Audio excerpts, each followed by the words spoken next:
अल्हम्दुलिल्लाह नहमदुहु व नस्तईनुहु व नस्तगफिरुहु व नु'मिनु बिही व नतवक्कलु अलैहि व नऊज़ु बिल्लाहि मिन शुरूरि अनफुसिना व मिन सय्यिआति अमालिना। अम्मा बाद, अऊज़ु बिल्लाहि स्समीइल अलीम मिनश शैतानिर रजीम। बिस्मिल्लाहिर रहमानिर रहीम। कज़्ज़बत क़ब्लहुम क़ौमु नूहिन फ़कज़्ज़बू अब्दना व क़ालू मजनूनुन वज़्दुजिर फ़दआ रब्बहु अन्नी मग़लूबुन फ़ंतसिर। हर किस्म की हम्द व सना अल्लाह रब्बुल आलमीन की ज़ात वाला सफ़ात के लिए, जो सारे जहानों का खालिक व मालिक और परवरदिगार है, और बेशुमार लातादाद दुरूद व सलाम आमिन दलाल पैकर हुस्न जमाल साहिब शरफ़ व कमाल पैगम्बर बेमिसाल हज़रत मुहम्मद रसूलुल्लाह सल्लल्लाहु अलैहि वसल्लम की ज़ात वाला सफ़ात के लिए। तो नाज़रीन, जैसा कि आप जानते हैं कि सूरह कमर का तर्जुमा और तफसीर का सिलसिला जारी है। तो ये जो मैंने 2 आयत आपके सामने तिलावत की हैं, ये आयत नंबर 9 और 10 है। इसमें हज़रत नूह अलैहिस्सलाम का वाक़या जो अल्लाह ताला ने बयान किया है। अल्लाह ताला फरमाते हैं कि कज़्ज़बत क़ब्लहुम क़ौमु नूहिन फ़कज़्ज़बू अब्दना व क़ालू मजनूनुन वज़्दुजिर। इनसे पहले नूह की कौम जुटला चुकी है। उन्होंने हमारे बंदे को झूठा करार दिया और कहा कि ये दीवाना है, और वह बुरी तरह झिड़का गया। यानी इस खबर को जुटला चुकी है कि आखिरत बर्पा होनी है।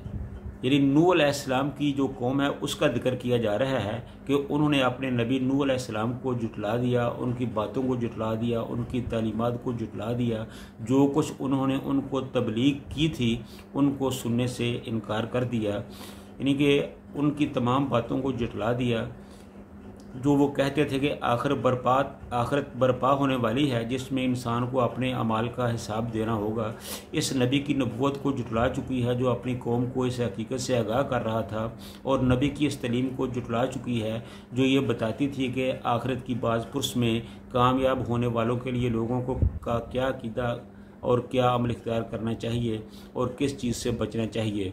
यानी इन लोगों ने महज नबी की तकज़ीब पर ही इक्तिफ़ा न किया, बल्कि उल्टा उसे दीवाना करार दिया, उसको धमकियाँ दी, इस पर लानत और मलामत की बौछार की, उसे डांट डपट कर सदाकत की तबलीग से बाज रखने की कोशिश की, और उसका जीना जो था वो दोबर कर दिया, जिसकी वजह से हज़रत नूह अलैहिस्सलाम जो थे वो अपनी कौम के लिए बद्दुआएं मांगने पर मजबूर हो गए। जब उन्हें इस बात का यकीन हो गया कि अब हम जो भी कर लें हमारी कौम सुधर नहीं सकती, ये बिगड़ी हुई है, तो उन्होंने अल्लाह ताला से दुआ मांगी। फरमाया फ़दआ रब्बहु अन्नी मग़लूबुन फ़ंतसिर।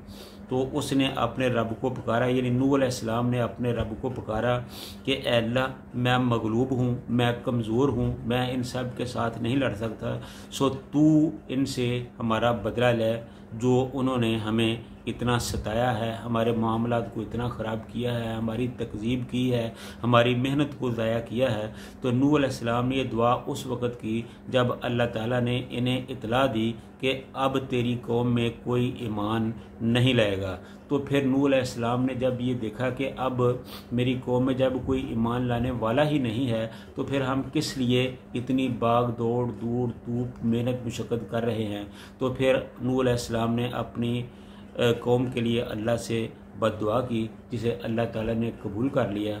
तो जिसका अंजाम जो था वो तूफ़ान नूह की सूरत में निकला, और पूरी की पूरी जो कौम नूह थी उसको पानी के ज़रिए तबाह व बर्बाद कर दिया गया। अल्लाह ताला के हुक्म के मुताबिक नूह अलैहिस्सलाम ने एक कश्ती बनाई, और अल्लाह ताला ने हुक्म दिया कि इस कश्ती के अंदर जो तेरे मानने वाले हैं उनको भी बिठाओ, और मखलूक का हर जोड़ा जो हर मखलूक का एक एक जोड़ा जो है वो उसमें बिठा लिया जाए।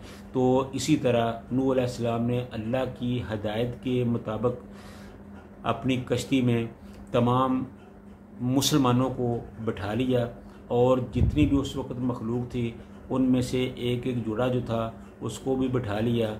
और फिर उसके बाद अल्लाह ताला की तरफ से उस तूफ़ान का जो था वो आगाज़ हो गया, और वो तूफ़ान पानी की सूरत में आया था, और वो इस तरह था कि एक तरफ तो ज़मीन जो थी वो पानी को उगल रही थी, और जो दूसरी तरफ आसमान था जो जिससे पानी ज़बरदस्त तरीके से बरस रहा था, और ऊपर से आने वाला पानी और नीचे से उबलने वाला पानी जब वो एक हो गया तो फिर वो पहाड़ों की चोटियों को सर करता हुआ ऊपर चढ़ गया, और कोई चीज़ उसकी दस्तबरद से महफूज न रह सकी, और उसने हर चीज़ को तहस नहस करके रख दिया। और इसी मौके पर हज़रत नूह अलैहिस्सलाम ने अपने बेटे से कहा था कि बेटा और मेरे साथ कश्ती में सवार हो जाओ, आज तुम्हें कहीं पनाह नहीं मिलेगी। तो उसने कहा कि अब बाबा ऐसी कोई बात नहीं, मैं जूदी पहाड़ की जो ऊपर चोटी है उस पर चढ़ जाऊंगा,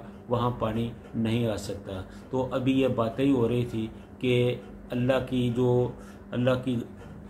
की तरफ से जो तूफ़ान था, गज़ब था, वो उनके बेटे पर नाज़िल हुआ, और एक बहुत बड़ी छल आई जो उससे टकराई और उसको बहाकर ले गई, और उसके साथ ही वो ख़त्म हो गया। तो इस तरह कहने का मकसद ये है कि अल्लाह ताला के सामने ठहरना किसी के बस में नहीं है। जब अल्लाह ताला किसी कौम को तबाह करने पर आ जाए तो फिर कोई उसके सामने ना ठहर सकता है, ना उससे बच सकता है, ना उसकी दस्तबर से महफूज रह सकता है।